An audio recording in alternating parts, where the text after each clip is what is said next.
Hey, what's up, guys? How's it going? So today I'm interviewing No More Mercy. How you feeling? Hey, I'm good tonight, man. I'm happy to do this. How are you? I'm all right. I'm all right. Now, first question. I guess we all know you as a YouTuber, but what are some of your hobbies outside of gaming and YouTubing? Ooh, um, well, I love like racing, motorsports. Um, I'm really into movies. I love like horror movies. Uh, just hanging out, that sort of stuff. Gotcha, gotcha. Now, it seems like you mostly play games from the fifth, sixth, and seventh generation. Now, what is your favorite console from those three generations? Fifth, sixth, and seventh. Yep. So fifth, it's got to be the N64. Uh, that's what I had growing up. That's what I'm more familiar with. Though the PlayStation's really good too. So Oh yeah. I'm gonna go with N64 for sure. The next one, I like all of them, but I think if I had to pick one, it'd be the PlayStation 2. I think it just had the better exclusives, the better third-party support. Um, yeah, I mean, yeah, that's probably what I would say for that generation. Though I do really like the Dreamcast and the GameCube. I'm just now getting into Xbox really, so I love all of them. They're all great. Oh yeah. Seventh gen, I'm torn. I really like the 360, but as I kind of got older, I was more into the PlayStation 3. So I like them probably about equal. Like I love Gears of War. That's probably my all-time favorite franchise of all time. But the PS3 I think just has better games overall, like Uncharted and The Last of Us, and um, so yeah, I'm gonna go with PS3 actually for that one. Oh yeah, gotcha. I mean, when it comes to that generation, the PS3 kind of took over near the end. Like I would say for the majority of that generation, it was mostly, Xbox 360 stuff that was popular. But I would say like around 2010 to 2012, it was mostly like PS3. Yeah, I think Xbox kind of lost their way. They were really pushing the Kinect. They were trying to get that Wii Yeah. audience over, and I think that really hurt them. I think Sony took advantage of that and really doubled down on their first party games. So, yeah, Oh yeah, most definitely. I mean, Xbox definitely like kind of. I mean, as much as I love the 360, I kind of like the OG Xbox a bit more. Like I grew up with the 360 back in the day, but now I'm really starting to appreciate the OG Xbox library. It's just full of hidden gems. yeah, that and they've just aged better. I think visually, especially. Oh Um, yeah, Better than PlayStation 2 and GameCube and things like that. I'm pretty impressed by multi-platforms that run on the Xbox versus PlayStation 2. A lot of the time, I'll go back and play a game from that PlayStation 2 era that I had on PlayStation 2 as a kid, and I'll get the Xbox version and just be absolutely blown away by how much better it looks on the Xbox. So, definitely leaning more towards Xbox nowadays, but I still PS2 still has that love for me. So oh yeah, most definitely. I mean, like well, I would say like late in the OG Xbox's life cycle, some of the games look like they belong on early Xbox 360, but the only downside of that is when there's a bunch of NPCs around. The OG Xbox gets the kind of chugging a lot. yeah, that seems to be the usual for that generation. If it wasn't a very small condensed level, you were gonna have frame rate issues, and that you can just tell by playing those older games. Frame rate wasn't a huge concern for them. Many of those games, some of the games that are critically acclaimed from that era, they run terribly. So it clearly wasn't a priority for them back then. Yeah, yeah. Now, I know you talk about Rockstar a lot, but what is your opinion on some underrated Rockstar games? Ooh, so I have two. The first game is underrated because nobody ever talks about it, period. And it's kind of a weird one. And I'm going to go with Monster Truck Madness 64 on the N64. It's not, Really? yes, it's not, and I know what you're thinking. It's not an amazing game, okay? But I just find it kind of weird because it's published by Microsoft. It was developed by Rockstar on a Nintendo console. That's really weird. But and it kind of it's not the greatest game, right? But Oh yeah. I do think that it's a really fun party game, and it's a game that me and my friends when we were younger would play for hours and hours and hours, and I'd play with family members, and the racing wasn't all that great, but some of the mini games in that are just phenomenal. I love them. Nobody ever talks about it. That's the only reason I'm saying it's underrated. It's kind of quirky. It's kind of weird. Gotcha. Yeah, so that's my first one. My second one is a game that's in a big franchise, but it's never talked about, and that's Vice City Stories. Yes. I love Vice City Stories. I just played it for the first time probably about a year or two ago, and it absolutely blew me away. I think I like it more than the original Vice City. And I just love how you can build up your criminal empire. It reminds me a lot of the Scarface game in a way. Just that aspect of it. There's so much replayability in building up your drug empire, your criminal empire in that game that really resonated with me. There's a lot of replayability in Vice City Stories, so that's definitely a game that's underrated and it's from a huge franchise. It blows my mind that Rockstar hasn't thought to re-release Liberty City Stories and Vice City Stories on some kind of modern platform. Just blows my mind that they're stuck on the PSP and the PS2. Yeah, and when it comes to Vice City Stories, I think I showed you in the Discord. I got it for the PSP recently. Dude, I've been stuck to that shit. It's great, right? It's awesome. Yeah, there's just so much lore with Vance and his brother, and there's so many connected plot lines to Vice City. I don't know why they didn't do more with that. Yeah, Rockstar's made a lot of decisions that make me scratch my head, but I mean, it is what it is. I mean, I could say this, like, it kind of released during, like, the wrong time, because this was in between the PS2 and the PS3 generation, and I think Vice City Stories for the PS2 dropped in, like, 2007, so... Yeah, it was a pretty late release. Yeah. But, speaking of underrated, do you think Rockstar will ever touch the Manhunt series again? No, I don't. I mean, like, I've literally beaten Manhunt, and I like this. I liked it so much. I'm gonna get Manhunt 2 eventually, but Rockstar could just do so much with that. They can return to James Earl Cash or go back to Louisiana. They could just do so much. I don't know what. Well, I know why. GTA 5, but still. Yeah, I think they have their cash cow with GTA 5, and I just don't think it's the right time or place anymore for them.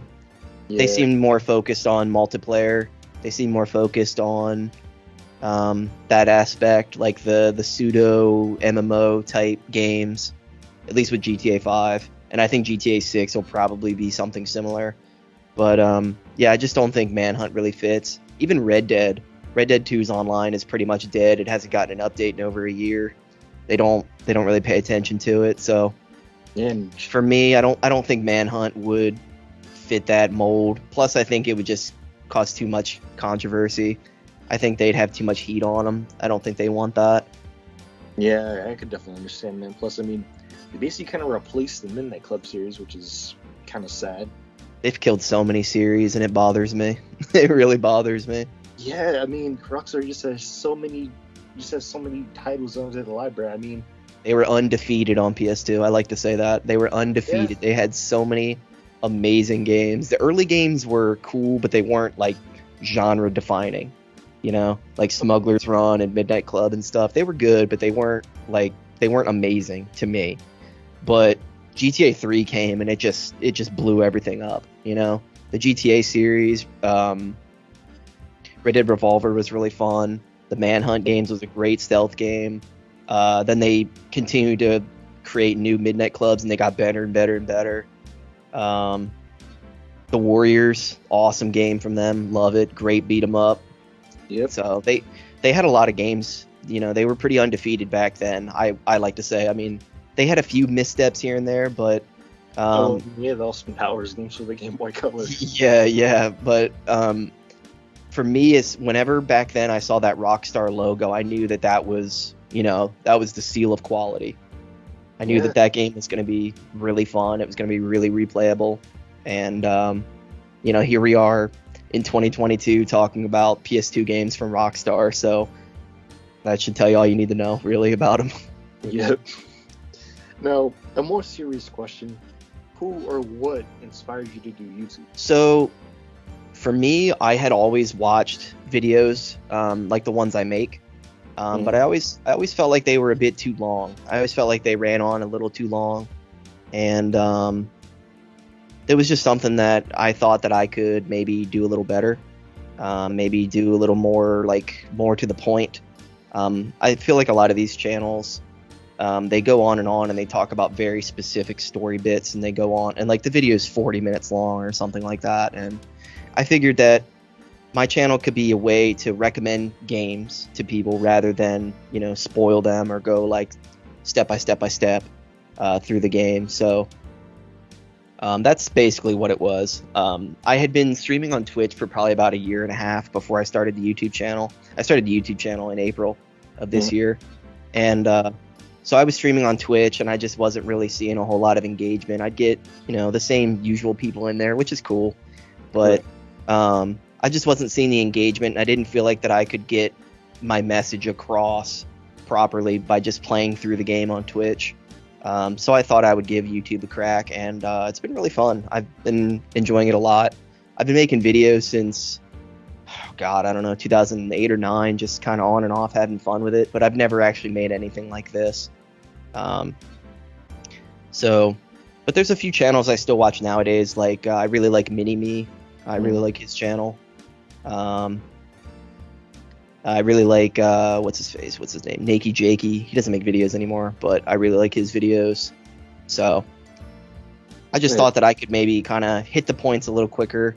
And, you know, I also miss kind of the DIY approach to YouTube. It seems like the YouTube channels I watch nowadays, they'll have the host, the presenter, they'll have the writer, they'll have the director, they'll have the editor. So I kind of wanted to get back to that early, like 2010 YouTube, where people just did everything themselves, where it was like I write, script, play, you know, edit, all that stuff. And I wanted to keep the editing simple. I didn't want like flashy graphics or anything. So I feel like I'm at a point now where it's like I can knock out a video pretty quickly, and I feel like it's quality. So yeah, gotcha. Now, I guess a much lighter question. You mentioned in your Black review that you were a big fan of the Burnout series. Could you explain a little bit more about that? Oh man, so I had the original Burnout on PS2, and I loved that game, and it absolutely phenomenal. It blew my mind, just the visual fidelity. There was nothing like that on N64. Period. There's nothing. And so for whatever reason, I skipped the second game, but then the third game dropped, and man, I still have the song stuck in my head. You know, I'll still listen to that soundtrack. I still go back to that game, and it blows me away. And it had online too, so that was around the time where we had just gotten an internet connection. So it was probably like, I don't know when that game came out, 2003 or 4, something like that. But we had dial-up. And man, that game just absolutely blew me away. And I was just gonna say, my God, Burnout Takedown looks fucking good for a game that came out in 2003. And here's the thing, that game, it was one of the, how I previously mentioned the games on PS2 that I bought on Xbox recently. That game looks amazing. It looks incredible on the OG Xbox versus the PS2. It blows my mind. I couldn't believe it. It didn't even feel like the same game. Absolutely blew me away. And then the same thing goes for Revenge, because Revenge came out on the 360 and the PS2. I had the PS2 version growing up, and then I got the 360 one probably about a year and a half, 2 years ago. And again, it just absolutely blew me away. It was shocking, just the fidelity, just the step up in graphics. And I mean, you should expect that going from a PS2 to a 360, but still, it was crazy. And it blows me away too, or it blows my mind that EA hasn't continued this series. We just keep getting rehashes of Paradise. We keep getting, you know, new versions of Paradise. And I wasn't crazy about Paradise. Yeah, I liked it, but I'm just not crazy about the whole open world racing thing. I'm not. It's not something I am drawn to. So they kind of just keep going with the Need for Speed games, and I never was really into Need for Speed. So Um, yeah, it shocks me. It shocks me that they haven't made a new Burnout game. The fans are there. We've been waiting since Paradise for a new Burnout. Right. But I'm not an executive, so. Gotcha. Now another question: how do you choose what game to review? And to add on top of that, what draws you to a game? Is it the graphics, the music, the gameplay? How do you choose a game to review, and what makes you want to play a certain game? That's a really good question.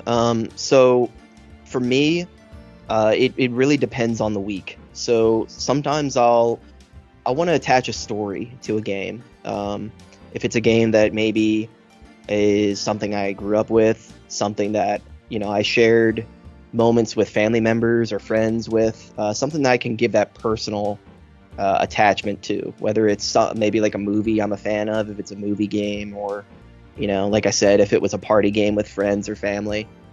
So those are the ones I really like to talk about. I try not to be negative. I really want to make the channel seem like it's a channel for recommendations, as opposed to me just like crapping on games. I don't like to be too negative when it comes to games.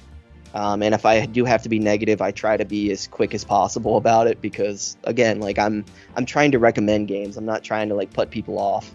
Right. So for me, I just like to have that story and that connection. But when it comes to other choices, let's see. Some weeks I'll just honestly look at my shelf and just say, oh, that looks interesting. Let's check that out. And there are games that I'll play where I'll get maybe an hour or two into it and I think, yeah, this isn't right for the channel. This is just terrible. I don't want to make a video about this. So that's essentially what it comes down to. And in regards to your second question, for me, it's all about gameplay. It really is. I like to talk about the graphics, the mechanics, all that sort of thing when it comes to older games, because I think with newer games, we already have, established camera controls, mechanics, like what makes a game good nowadays. Visual fidelity, physics, things like that. They're all well established. You can pop in pretty much any AAA game nowadays and you know what to expect when it comes to camera controls and combat and things like that, at least when it comes to like third person shooters or first person games or brawlers or whatever. You pretty much know what you're going to get with a modern game. But right. I feel like with an older game, it's more interesting to talk about maybe quirks or things they do different, or say if it's like a single stick game, like how they handle camera controls or how they handle like strafing, things like that. So I find that really interesting to talk about. The thing I find hardest to talk about when it comes to older games is the story, because the story is really light in a lot of older games. And I find it difficult to sort of weave that into everything else, because it's just so light. A lot of these older games, they only had stories to sort of move the gameplay forward. It wasn't really there to tell like a compelling cinematic story that kind of matches like a Hollywood movie or something. So I do find that more difficult to talk about than, say, the mechanics, where it comes very natural to me. So, yeah. Gotcha. Now, with that, what do you think separates most games from back then and games today? Ooh, probably the online component, I think. The online and the monetization of modern games. Older games, you just didn't really have those sort of online storefronts. Older games, you had online, it was an option, but it wasn't something that was pushed. It wasn't the primary mode. Yeah, I think that's probably the gist right there. I don't think a game like, I don't know, Fall Guys wouldn't exist on the PS2. I don't think it ever would. So.